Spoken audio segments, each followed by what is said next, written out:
उत्तर प्रदेश की राजनीति को अगर आप एक लंबी धूल भरी सड़क मान ले, जहां हर मोड़ पर जाती है हर चौराहे पर सत्ता की लड़ाई, तो इस सड़क पर कुछ नाम ऐसे हैं जो सिर्फ गुजरे नहीं बल्कि निशान छोड़ गए। आज की ये कहानी एक ऐसे नेता की जिसने देश के प्रधानमंत्री नरेंद्र मोदी को आदमखोर कह दिया। वर्मा ने बीजेपी के प्रधानमंत्री पद के उम्मीदवार नरेंद्र मोदी की तुलना एक जानवर से कर दी, जिसने अटल बिहारी वाजपेयी को लो स्टैंडर्ड का आदमी कह डाला। और आपकी भोजपुरी भाषा में जाता कि ऐसे लोग छोटे समाज में। आरएसएस पर भी महात्मा गांधी की हत्या का आरोप लगा दिया।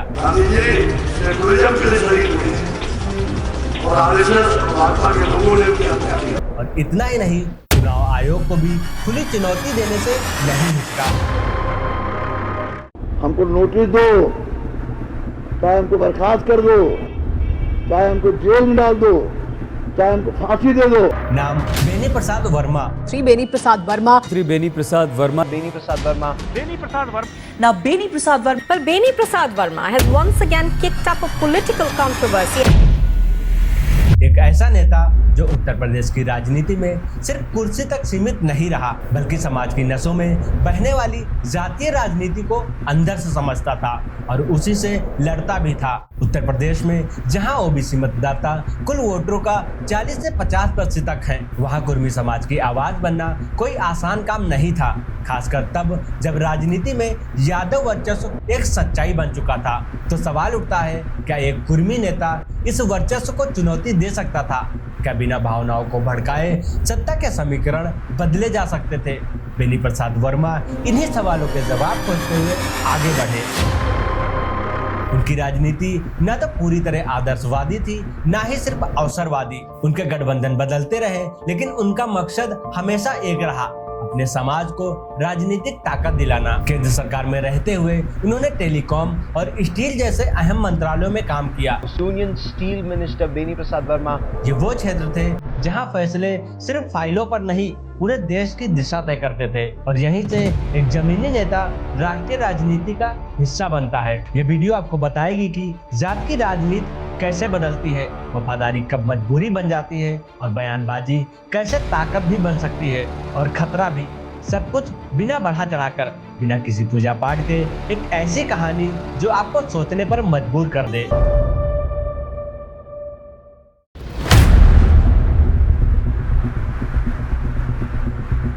उत्तर प्रदेश की राजनीति में कुछ नेता पोस्टर से पैदा नहीं होते, वो खेतों की मिट्टी से निकलते हैं। बेनी प्रसाद वर्मा की कहानी भी कुछ ऐसी ही है। 11 फरवरी 1941 को उत्तर प्रदेश का बाराबंकी जिला और उसके एक छोटे से गांव सिरौली में बेनी प्रसाद वर्मा का जन्म हुआ, एक कुर्मी किसान परिवार में। उनके पिता मोहनलाल वर्मा और मां रामकली देवी जिंदगी का वो स्कूल थे जहां किताबें नहीं, हल, पसीना और कर्ज पढ़ाया जाता था। बचपन से ही उन्होंने देखा कि फसल मेहनत से उगती है, लेकिन कीमत कोई और तय करता है और किसान की आवाज अक्सर सत्ता तक पहुंचते पहुंचते दब जाती है। यहीं से एक सवाल उनके भीतर बैठ गया, जिसके हाथ में खेत है उनके हाथों में ताकत क्यों नहीं? कुर्मी समाज उस दौर में उत्तर प्रदेश की राजनीति का शांत लेकिन मजबूत स्तंभ था। आज भी आंकड़े बताते हैं कि कुर्मी समुदाय राज्य की आबादी का लगभग 7 से 9% है, खासतौर पर पूर्वी और मध्य यूपी में। लेकिन उस समय यह समाज ज्यादा वोट बैंक था, नेतृत्व नहीं। बेनी प्रसाद वर्मा इसी खाली जगह को भरने की तैयारी कर रहे थे, शायद अनजाने में। साल 1956, उम्र कम थी लेकिन जिम्मेदारियां बढ़ी। शादी हुई मालती देवी से, 5 बच्चे, 3 बेटे 2 बेटियां। एक साधारण गृहस्थ जीवन, लेकिन सोच असाधारण। राजनीति से पहले उन्होंने समाज को शिक्षा के रास्ते बदलने की कोशिश की। इसी सोच ने उन्हें चौधरी चरण सिंह महाविद्यालय बरदारी बदोसराय के पास में और मोहनलाल वर्मा एजुकेशनल इंस्टीट्यूट बाराबंकी में शुरू करवाए। ये कॉलेज सिर्फ इमारत नहीं थे, ये एक संदेश थे। अगर पिछड़ा समाज आगे बढ़ेगा तो कलम से बढ़ेगा। पढ़ाई को लेकर बेनी बाबू कभी लापरवाह नहीं रहे। उन्होंने लखनऊ यूनिवर्सिटी से बीए और एलएलबी की पढ़ाई पूरी की। कानून की समझ उन्हें सिर्फ बहस जीतने के लिए नहीं चाहिए थी, बल्कि सिस्टम से लड़ने के लिए चाहिए थी। उस दौर में जब विधायक और सांसद ऊंची जातियों की भाषा बोलती थी। एक पिछड़े वर्ग का कानून जाना अपने आप में एक राजनीतिक हथियार था। अब बात आती है राजनीति में उनकी एंट्री की। 1970 का दशक देश उबल रहा था। इमरजेंसी के बाद कांग्रेस के खिलाफ गुस्सा था। गांव देहात में एक नई आवाज उठ रही थी, किसानों और पिछड़ों की आवाज। बेनी प्रसाद वर्मा इस आवाज से गहरे प्रभावित थे, खास तौर पर एक नाम से, चरण सिंह, एक ऐसे नेता जो किसान को सिर्फ नारा नहीं राजनीति का केंद्र मानते थे। साथ ही स्थानीय समाजवादी नेता रामसेवक यादव ने भी उनकी सोच को दिशा दी। साल 1974 बेनी प्रसाद वर्मा पहली बार सीधे चुनावी मैदान में उतरे। सीट दरियाबाद विधानसभा, पार्टी भारतीय क्रांति दल, एक किसान आधारित पार्टी, और नतीजा जीत। ये जीत सिर्फ एक सीट नहीं थी, ये संकेत था कि गांव का नेता अब शहर की राजनीति में दस्तक दे चुका है। इसके बाद उनकी पकड़ और मजबूत होती चली गई। 1977 मसौली सीट जनता पार्टी, 1985 और 1989 जनता दल, लोक दल के अलग अलग रूपों से जीत। हर चुनाव के साथ उनकी छवि बनती गई, एक ऐसे नेता जो भाषण कम और संगठन ज्यादा करता है। सड़क, स्कूल, बिजली, नहर, यही उनकी राजनीति थी। अब बात सत्ता की। 1979 से 1980 के बीच मुख्यमंत्री बाबू बनारसी दास की सरकार में बेनी प्रसाद वर्मा गन्ना मंत्री और जेल मंत्री बने। ये विभाग छोटे नहीं थे। गन्ना मतलब किसान और जेल मतलब कानून और व्यवस्था। यहीं से वो प्रशासन को अंदर से समझने लगे थे। लेकिन उनका सबसे अहम दौर आता है मुलायम सिंह यादव के साथ। 1989 से 1991 और फिर 1993 से 1995 पद संसदीय कार्य मंत्री, लोक निर्माण विभाग मंत्री। PW का मतलब था सड़कें, पुल, सरकारी इमारतें, और बेनी बाबू ने इन्हें सिर्फ कागजों पर नहीं छोड़ा। ग्रामीण इलाकों में सड़क पहुंची तो राजनीति पहुंची, और यहीं से यादव कुर्मी गठजोड़ की नींव पड़ी। कई लोग नहीं जानते कि शुरुआती दौर में बेनी प्रसाद वर्मा मुलायम सिंह यादव के मार्गदर्शक भी रहे। समाजवादी ताकतों को एकजुट करने में उनकी भूमिका काफी अहम थी। इसी दौर में देश ने देखा मंडल की राजनीति, मंडल कमीशन की सिफारिशें 1990 में लागू हुई और अचानक पिछड़ा वर्ग राजनीति के केंद्र में आ गया। अब सवाल ये है कि ये सब सिर्फ संयोग था या बेनी प्रसाद वर्मा इस बदलाव को पहले से ही देख चुके थे। शायद यही वजह है कि वो हर दौर में खुद को प्रासंगिक बनाए रख सके। लेकिन आगे की कहानी और भी पेचीदा है, क्योंकि सत्ता जितनी ऊंची होती है संघर्ष उतना ही गहरा। और राजनीति में सबसे बड़ा सवाल अभी बाकी है, वफादारी या रणनीति। यहीं से कहानी एक नए मोड़ पर जाती है।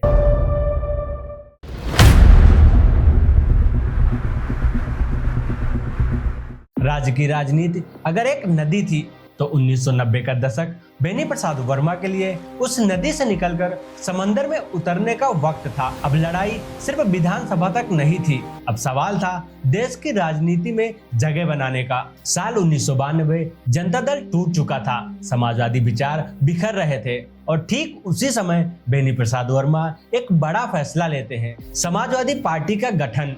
साथ ही मुलायम सिंह यादव ये सिर्फ एक पार्टी नहीं थी, ये घोषणा थी। ओबीसी, मुस्लिम, किसान, तीनों के लिए एक अलग राजनीतिक मंच। बेनी प्रसाद वर्मा पार्टी के शुरुआती महासचिव बने। संगठन खड़ा करना, कैडर बनाना और गांव-गांव संदेश पहुंचाना, यही उनकी जिम्मेदारी थी। धीरे धीरे सपा, कांग्रेस और बीजेपी दोनों के लिए चुनौती बनती चली गई। साल 1996 लोकसभा चुनाव, सीट कैसरगंज, नतीजा जीत। और ये जीत एक बार नहीं थी। 1996, 1998, 1999, 2004 चार बार लगातार लोकसभा पहुंचना बताता है कि बेनी प्रसाद वर्मा अब सिर्फ राजनेता नहीं रहे, वो राष्ट्रीय खिलाड़ी बन चुके थे। 1996 में संयुक्त मोर्चा सरकार, प्रधानमंत्री बने HD देवगौड़ा और बाद में IK गुजराल। बेनी प्रसाद वर्मा को पहले संसदीय कार्य मंत्री और फिर संचार मंत्री कैबिनेट रैंक बनाया गया। यह वही दौर था जब भारत आर्थिक सुधारों के बीच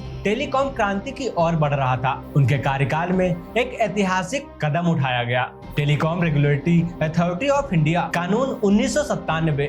निजी कंपनियों के एंट्री, प्रतिस्पर्धा, सस्ते कॉल, तेज विस्तार।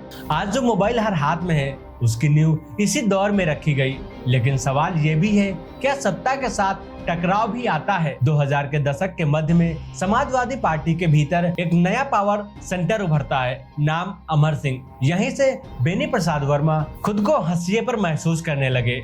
2007 में उनके बेटे राकेश वर्मा को टिकट नहीं मिला। राजनीति में ये छोटी बात नहीं होती और यहीं से फैसला लिया गया पार्टी छोड़ने का और नई पार्टी बनाने का। उन्होंने एक नई पार्टी बनाई, समाजवादी क्रांति दल। पार्टी छोटी थी लेकिन असर बड़ा पड़ा। सपा का कुर्मी वोट बेस डगमगाने लगा। साल 2009 लोकसभा चुनाव, बेनी प्रसाद वर्मा शामिल होते हैं कांग्रेस में। सीट गोंडा और नतीजा जीत। कांग्रेस को उत्तर प्रदेश में 21 सीटें मिली। ओबीसी वोटों तक पहुंच बनाने में बेनी प्रसाद वर्मा की भूमिका काफी अहम रही। प्रधानमंत्री बने मनमोहन सिंह। 2011 में बेनी प्रसाद वर्मा बने इस्पात मंत्री। पहले स्वतंत्र प्रभार, फिर कैबिनेट रैंक उन्होंने पद संभाला। एनएमडीसी जैसे पीएसयू, वैश्विक स्टील मंत्री। कच्चे माल की कीमतें, यह दौर आसान नहीं था, लेकिन इसी दौरान उनकी बयानबाजी उनकी सबसे बड़ी पहचान और सबसे बड़ा बोझ दोनों बन गई। बेनी प्रसाद वर्मा जो सोचते थे वो बोल देते थे और राजनीति में यही सबसे बड़ा जोखिम होता है। कुछ उदाहरण से समझते हैं। 2009 संसद में अटल बिहारी वाजपेयी को लो स्टैंडर्ड का आदमी कहा। हिंदी में कहा जाता कि बाबरी मस्जिद की साजिश रचने वाले निम्न व्यक्ति थे, गलत नहीं होता। और आपकी भोजपुरी भाषा में कहा जाता कि ऐसे लोग छोटे हैं समाज में। साल 2012 चुनाव आयोग को गिरफ्तारी की चुनौती मुस्लिम आरक्षण बयान पर। आप कुछ भी चलाते हो, फौरन इलेक्शन कमीशन लेके चली जाती है और इलेक्शन कमीशन फौरन उनको नोटिस देता है, लेकिन उनको नोटिस नहीं करवा है। हमको नोटिस दो, चाहे हमको बर्खास्त कर दो, चाहे हमको जेल में डाल दो, चाहे हमको फांसी दे दो। 2013 और 14 में नरेंद्र मोदी को आदमखोर कहा। एफआईआर और इलेक्शन कमीशन की फटकार पड़ी। मंत्री बेनी प्रसाद वर्मा ने एक बार फिर से नरेंद्र मोदी पर जुबानी हमला किया है। वर्मा ने बीजेपी के प्रधानमंत्री पद के उम्मीदवार नरेंद्र मोदी की तुलना एक जानवर से कर दी है। ये देश लोकतंत्र का मंदिर है। इस मंदिर की हिफाजत करना यहाँ के सभी आवाम का फर्ज है। जो मंदिर में आते हैं काम उठा देते हैं। ऐसे इस मुल्क की जमहूरियत को बचाना प्रधानमंत्री बनने चाहिए। 2016 आरएसएस पर गांधी हत्या का आरोप। और आरएसएस भाजपा के लोगों ने मोदी आरएसएस का सबसे बड़ा गुंडा है। इन बयानों ने उन्हें समाचारों में रखा, लेकिन आलोचनाओं में भी लोग सवाल पूछने लगे, क्या ये समाजवाद है या संवेदनहीनता? बेनी बाबू हम लोगों के नेता रहे हैं, पुराने समाजवादी हैं। कांग्रेस के जाने के बाद उनका विचार परिवर्तन, हृदय परिवर्तन सब कुछ हो चुका है। अभी कांग्रेसी लोगों का सिद्धांत है कि महंगाई बढ़ती है, महंगाई बढ़ने का लक्षण है कि देश तरक्की कर रहा है। देश के तरक्की का लक्षण है महंगाई का बढ़ना। इसी सिद्धांत के आधार पर वो कह रहे हैं कि महंगाई बढ़ रही है तो किसानों को फायदा हो रहा है। महंगाई की मार जैसे बाकी लोगों पर पड़ती है उसी तरह से किसानों पर भी पड़ती है। लेकिन अब ये जो बेनी बाबू का सिद्धांत है उसके बारे में क्या कहना है? बेनी बाबू है। 2016 आते आते कांग्रेस कमजोर पड़ चुकी थी और बेनी प्रसाद वर्मा ने घर वापसी की, वापस समाजवादी पार्टी में। यूपी चुनाव से पहले कांग्रेस को बड़ा झटका लगा है। पूर्व केंद्रीय मंत्री बेनी प्रसाद वर्मा कांग्रेस छोड़कर समाजवादी पार्टी में शामिल हो गए हैं। बेनी पहले भी समाजवादी पार्टी में थे। उन्हें राज्यसभा भेजा गया। मकसद साफ था, कुर्मी इलाकों में दूसरे नेताओं जैसे नीतीश कुमार के प्रभाव को काउंटर करना। लेकिन सवाल अभी बाकी है, क्या इतनी पार्टियां बदलने के बाद एक नेता अपनी पहचान बचा पाता है या राजनीति में याद वही रहता है जो सबसे जोर से बोला गया? आगे वीडियो इन्हीं सवालों का सबसे कड़ा जवाब देगा, क्योंकि अब बात होगी विरासत, जात की राजनीति और उस असर की जो मौत के बाद भी जिंदा रहता है।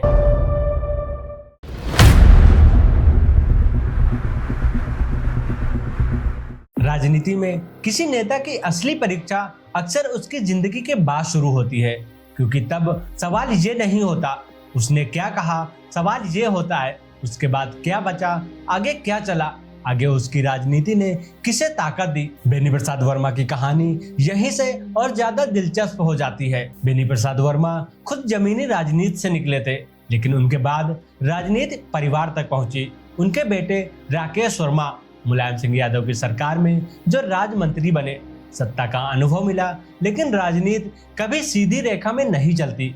2012 में राकेश वर्मा कांग्रेस के टिकट पर दरियाबाद से लड़े, लेकिन नतीजा हार। कारण सिर्फ एक था, जातीय समीकरण, अंदरूनी गुटबाजी और बदलती राजनीति की हवा। ये हार एक कड़वी सच्चाई बताती है। उत्तर प्रदेश में वंशवाद अपने आप जीत की गारंटी नहीं होता। बेनी प्रसाद वर्मा की लोकप्रियता उनकी अपनी थी, उसे दोहराना इतना आसान नहीं था। अगर उत्तर प्रदेश की जाति राजनीति का नक्शा देखें तो बेनी प्रसाद वर्मा एक टर्निंग पॉइंट की तरह दिखाई देते हैं, खास तौर पर 2009 में। 2009 के चुनाव से पहले कांग्रेस में शामिल हो गए थे। इस फैसले ने कुर्मी वोटों को एक नई दिशा दी। अवध तराई इलाकों में कांग्रेस को थोड़ी सी ही सही, लेकिन नई सांस दी।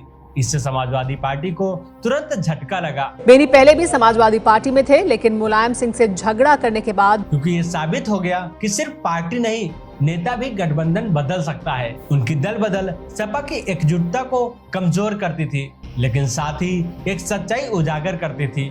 व्यक्तिगत नेता भी जातीय राजनीति में काफी ताकत रखते हैं। बेनी प्रसाद वर्मा को अक्सर कुर्मी समाज का चेहरा कहा गया और इसकी वजह साफ थी। उत्तर प्रदेश की ओबीसी राजनीति में लंबे समय तक यादव समुदाय केंद्र में रहा, लेकिन बेनी प्रसाद वर्मा ने यह दिखाया कि गैर यादव ओबीसी भी नेतृत्व कर सकता है। उनकी राजनीति ने कुर्मी समाज को पहचान दी। लगभग 25 से 30 विधानसभा सीटों पर इस समाज की राजनीतिक दृश्यता बढ़ाई और यह रास्ता खोला कि ओबीसी राजनीति सिर्फ एक जात तक सीमित न रहे। बाद के वर्षों में बीजेपी और एनडीए की नॉन यादव ओबीसी रणनीति इसी जमीन पर खड़ी नजर आती है। बेनी प्रसाद वर्मा शायद उन नेताओं में थे जिन्हें लेकर राय कभी एक जैसी नहीं रही। ये मौके के हिसाब से पार्टी बदलते हैं। इनकी जुबान राजनीति को नुकसान पहुंचाती है, लेकिन समर्थक कुछ और ही देखते थे उनके लिए। बेनी प्रसाद वर्मा सामाजिक न्याय का सिपाही थे, किसानों और पिछड़ों की आवाज थे और एक ऐसे नेता थे जिनकी तुलना चरण सिंह से की जाती थी। एक ऐसा नेता जो सत्ता से नहीं, समाज से निकला था। 27 मार्च 1920 लखनऊ का एक अस्पताल, लंबी बीमारी के बाद 79 साल की उम्र में बेनी प्रसाद वर्मा इस दुनिया से चले गए। समाजवादी पार्टी के वरिष्ठ नेता और राज्यसभा सांसद बेनी प्रसाद वर्मा का लंबी बीमारी के बाद निधन हो गया है। पूर्व केंद्रीय मंत्री बेनी प्रसाद वर्मा काफी समय से बीमार चल रहे थे और लखनऊ के एक अस्पताल में उनका इलाज चल रहा था। समाजवादी पार्टी ने आधिकारिक बयान जारी कर बेनी प्रसाद वर्मा के निधन की जानकारी दी है। लेकिन राजनीति में कुछ लोग मरकर भी खबर बनते हैं। श्रद्धांजलि आई प्रधानमंत्री नरेंद्र मोदी से लेकर समाजवादी नेता अखिलेश यादव तक। सबने एक बात मानी, बेनी प्रसाद वर्मा समाजवादी राजनीति के एक अहम अध्याय थे। आज जब उत्तर प्रदेश की राजनीति लगातार बदल रही है तो बेनी प्रसाद वर्मा की विरासत अब भी दिखती है। ओबीसी एकजुटता की सोच, गैर यादव नेतृत्व का स्पेस और जाति आधारित लचीली राजनीति, उन्होंने खेत से संसद तक का पुल बनाया। हाँ, उनकी भाषा पर सवाल उठे, उनकी रणनीति पर बहस हुई, लेकिन एक बात नकारना मुश्किल है, उन्होंने पिछड़े वर्ग को राजनीति में आगे बढ़ाया। तो आखिरी सवाल, क्या राजनीति में मर्यादा ज्यादा जरूरी है या असर? क्या जोर से बोलना गलत है अगर वो आवाज हाशिए से आ रही हो? बेनी प्रसाद वर्मा इन सवालों का एक सीधा जवाब नहीं देते, वो एक बहस छोड़ जाते हैं और शायद यही किसी नेता की सबसे बड़ी विरासत होती है।